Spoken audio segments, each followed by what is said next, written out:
যে যেটা হইতে চায়, ধরা যাক যে আমি বিসিএস ক্যাডার হইতে চাই, আমি ইউনিভার্সিটির টিচার হতে চাই, আমি হচ্ছে যে বড় ব্যবসায়ী হতে চাই, আমি নিজে কোনো হচ্ছে বড় কোম্পানি দিতে চাই, যে যেটা হইতে চায় তাকে সেটা লিখে ফেলতে হবে। যে ভাই কি বলেন? হ্যাঁ, তাকে লিখে ফেলতে হবে যে আমি বিসিএস ক্যাডার হয়ে গেছি, হইতে চাই না, মানে ওইটা তো হইতে চাচ্ছে কিন্তু সে লিখে ফেলবে আমি বিসিএস ক্যাডার হয়ে গেছি, আমি বড় ব্যবসায়ী হয়ে গিয়েছি, আমি ইউনিভার্সিটির প্রফেসর হয়ে গিয়েছি।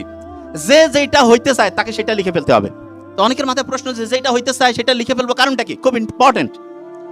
আমরা অনেক সময় এরকম একটা মন আছে না, এরকম একটা মানসিকতা আছে না, যে আমি যখন এটা হব তারপরে এরকম হব। আচ্ছা, অনেকে আছে না এরকম, যে বিসিএস বা ইউনিভার্সিটির প্রফেসর হওয়ার পরে আমি এই রকম করে আমার জীবনটা তৈরি করব, এইরকম মনের মধ্যে অনেকের কিন্তু এরকম চাওয়া আছে। ইন্টারেস্টিং জিনিস, আপনি মনের মধ্যে যখন বলেন যে আমি এটা হইতে চাই, কিন্তু আপনি ওইটা লেখেনও নাই এবং হয়ে গেছে এই চিন্তাটা মাথায় আনেন নাই, হইতে চান লেখেন নাই, তাহলে বিশ্বাস করেন আপনার সফল হওয়ার সম্ভাবনা কত পার্সেন্ট জানেন? কত পার্সেন্ট? বুঝেন না আমার কথা? প্রতি 100 জনে 4 জন মানুষ অসাধারণ হইতে পারে, একদম অসাধারণ।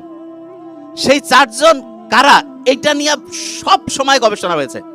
এবং ওই যে বললাম হার্ভার্ড বিজনেস স্কুলে যে গবেষণাটা চলছিল, সেখানে দেখা গিয়েছে 100 জনের মধ্যে 4 জন ঠিকভাবে লিখছে আমি এটা হইতে চাই। 100 জনের মধ্যে 4 জন লিখছে আমি ওইটা হইতে চাই, এবং ওই রকম হওয়ার জন্য সে কি করছে? গোটাল পরিকল্পনা লিখে ফেলছে। যারা পরিকল্পনা সহ লিখে ফেলবে তারা সফল হবে। যে যেটা হইতে চায় সেটা পরিকল্পনা সহ লিখে ফেললে ইনশাআল্লাহ সে সফল হবে। আমরা যদি পরিকল্পনা সহ না লিখি তাহলে অসাধারণ হইতে পারবো না।